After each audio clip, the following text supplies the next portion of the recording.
I go back to what I said yesterday. I think we got to come out offense, doing some of that stuff that we were doing against the Bills early on.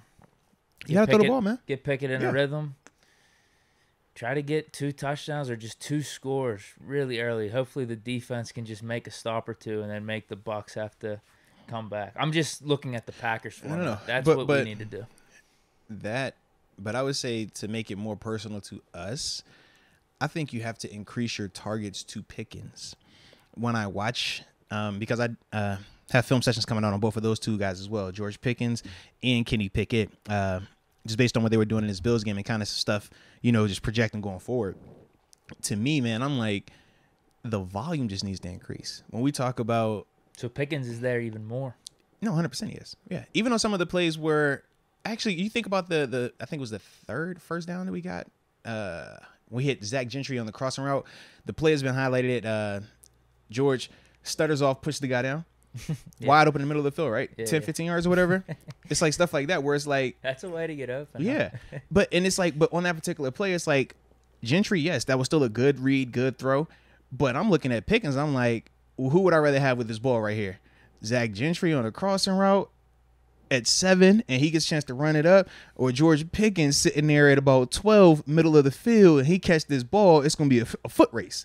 Like that type of stuff where I'm just like, he just needs more opportunities, more targets. Not saying that his bad decisions being made. I'm just saying, hey, target him even more so. Because when I look at even him in some of the short-term areas, his ability to create separation is different than Deontay in the sense of Deontay's route running and his footwork, getting in and out, his breaks are just super elite, whether it's on press coverage, off, man, it doesn't matter. Like his ability to just get that type of separation is top notch right now. But George, even in those tight windows, he's still really slick in terms of how he's able to create separation. And at times it doesn't even look like he's running hard to do it, but you'll see the defender not able to stop. You'll see the defender taking 2 and 3 extra steps. But he also has this ability where if you're pressing him and you're sitting on top of him in this press, you can go back shoulder. If he gets the step on you, you can lead him. If you're talking about him at the line of scrimmage, you can run him across the middle because he still is a big body dude like that who is very quarterback friendly. So to me, I'm just like, target him more. I think also in the red zone, man, we could have had a touchdown to him. The dude literally grabs ankles. Yeah. He runs a dope little route, catches the ball. He's about to turn up, man. Literally, he's on the way to turn up, and I think it's Elam. Yeah, it's Kyrie Elam. Once again, barely gets him at the ankles. Ultimately, that's how he goes down. And I think 2 plays later, that's when we had, what happened? Was that the Deontay later on that drive? That might have been the Deontay drive later on where he tries to catch it on the sideline, toe tap it, and we end up having to kick the field goal. But, yeah, man, to me, man, he just needs more targets, man. I want him, if we get out this game and he's 10-plus targets, man, I'm happy as heck. Hopefully get 13 of them targets because I know he's going to come down with at least 11 of them. Like, that's what he's going to do. Apparently in Canada's press conference today, I was trying to confirm it and look it up on Twitter, but apparently he was saying Deontay still wide receiver number 1. And that's fine if that's what they want to label him as. I don't know what game Canada's watching.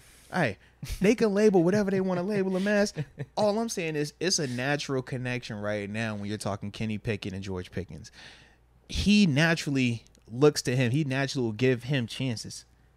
And he's not necessarily doing that with the other guys to the same level that he's doing it with George. But I'm just like, yo, don't even overthink it. Lean into this thing. Like, it's kind of like when Andy Dalton was going to A.J. Green. And at times, it's like, yo, Andy, you don't got to overcomplicate this thing and not try to go to A.J. A.J.'s open. Throw it to A.J. At times when I'm watching, it's like, bro, don't overthink this thing. You know this dude's there. You know he's open. Give him them opportunities. That to me is something that I would definitely do in terms of attacking this Bucs team, man. Hopefully Pickett's watching then. Hey, man, I hope so. Because, yeah, he's only played a game and a half thus far. Yeah. But if he's as diligent with the tape and a hard worker as he seems, then maybe this is something he notices. Well, to me, I think he is. And the reason I can say that is when I watch him on tape.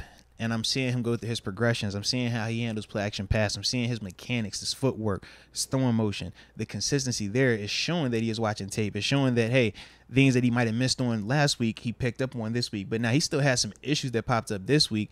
But when you're watching just subtle things from a professional level, it's like, no, he is improving. He is getting this done. He's getting that done. So that's the part where when you're just talking about from a film study perspective, you can tell, at least on that part, yes, he is. Because even last week to this week, him going through his progressions, he was more comfortable. Watching him on tape, he was going through it a little bit faster. He didn't feel as rushed. Now, it was still some times where Buffalo was able to kind of trick him with, because they were doing a ton of everybody line up at the line of scrimmage like it's going to be a blitz.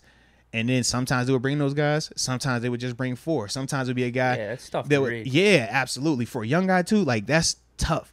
So it was times where he got tricked. But for the majority of it, though, I thought that he was handling that time clock in his head, so to speak, of, hey, I don't got to go right now. I don't got to go right now. I can't wait. And that's something when you're talking about just watching tape, that's him understanding that, hey, just because they're all right here and they might even step towards you, it is not a pressure.